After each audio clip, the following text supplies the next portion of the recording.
Good morning, guys, or afternoon, or evening, or whenever you're watching this video. I hope you guys had a great weekend. Again, that depends when you're watching this video. Hopefully you're watching it today, which is Monday the 30th, March the 30th. If not, totally okay. So today for social studies, we're going to continue Women's History Month, which is March.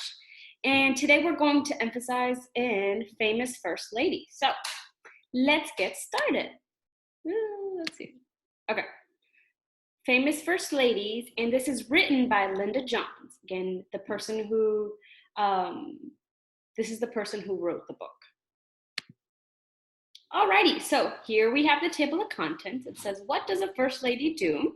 We have Eleanor Roosevelt, Jacqueline Kennedy, Hillary Rodham Clinton, and the glossary and the index.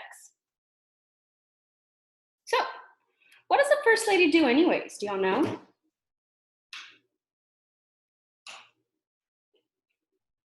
If not, we'll find that out.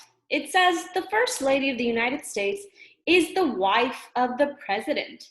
Being First Lady isn't an ordinary job. First ladies don't get paid. First ladies are also very much in the public eye.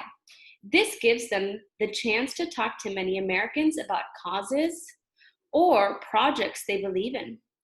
Over the years, first ladies have worked hard to help the poor, improve the environment, schools, and libraries, and enrich the lives of thousands of children. So, did you know when a woman is elected president of the United States, what will her husband be called?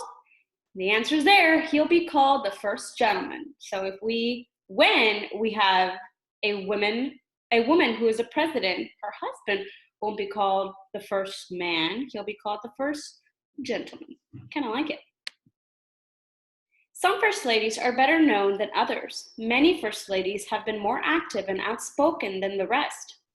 This book is about three of the most influential first ladies.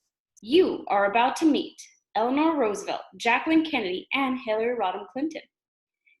So right here, we have Eleanor Roosevelt, we have Jacqueline Kennedy, and Hillary Clinton.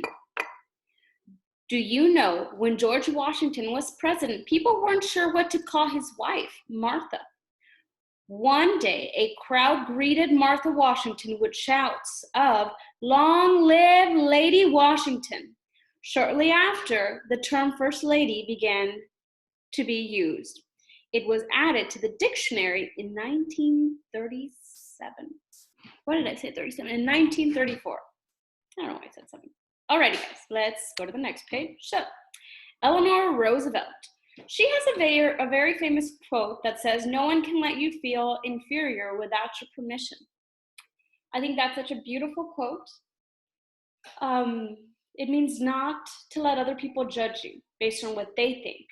Okay, you be you, and it doesn't matter what other people think. You be you. So it says Eleanor Roosevelt. The president back then was Franklin D. Roosevelt. He was elected in 1932. The years in the White Office were 1933 to 1945. And there it is. The First Lady quote would be, "No one can let you feel inferior without your permission." So one of the most powerful first ladies was Eleanor Roosevelt. Her husband, Franklin Roosevelt, was president during a difficult time in America. They moved into the White House during the Great Depression of the 1930s, when many people were out of work. They stayed through the mid-1940s, when the United States was in the middle of World War II. Now again, this lady, what was her name? If y'all guessed Hillary Rodham Clinton, guess again. Her name was Eleanor Roosevelt. Next page. Singing in Washington. In 1939, the famous singer Marian Anderson was supposed to sing at the Constitution Hall in Washington, D.C. However, the group called the Daughters of the American Revolution, who owned the hall, banned her from singing there. The reason: she was African American. Eleanor Roosevelt resigned in protest from the group after the display of discrimination. She then invited Anderson to sing at the Lincoln Memorial, where 75,000 people saw the concert. Millions more heard Anderson's beautiful voice on the radio. Now, in class, we've talked about discrimination. What does that mean, to discriminate?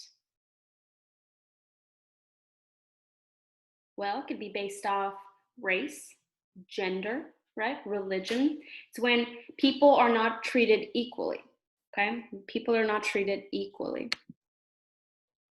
Eleanor worked hard all her life. Even though she was born to wealthy parents, she worked as a reporter and as a humanitarian, giving to people who needed her help. She was the first lady to travel all over the world. She shared her experiences with President Roosevelt, and he learned about hardships people were facing. She went to visit soldiers in war zones in England and the South Pacific during World War II. She met thousands of injured soldiers and spent time talking with them while they were recovering. Eleanor Roosevelt was the first lady to become heavily involved in politics. Because of her involvement in world affairs, she was known as the First Lady of the World. In 1945, her husband died of polio, which was a disease he had suffered from during his presidency. So that was Eleanor Roosevelt. Our next First Lady is Jacqueline Kennedy. The president back then was John F. Kennedy. The year he was elected was in 1960. The years he was the president of the White House was 1961 through 1963. A First Lady quote was, "There are many little ways to enlarge your child's world. Love of books is the best of all." Jacqueline Kennedy grew up in New York. She loved riding horses and continued to ride throughout her year. She graduated from Vassar College and worked as a photographer for a Washington, D.C. newspaper. Publishing would always be part of her life. What was her name? Jacqueline Kennedy. Very good. Jackie met a young man named John Jack Kennedy in 1952. He told her he would be president of the United States one day. A year later, he was a U.S. Senator. They married in 1953. He was elected president in 1960.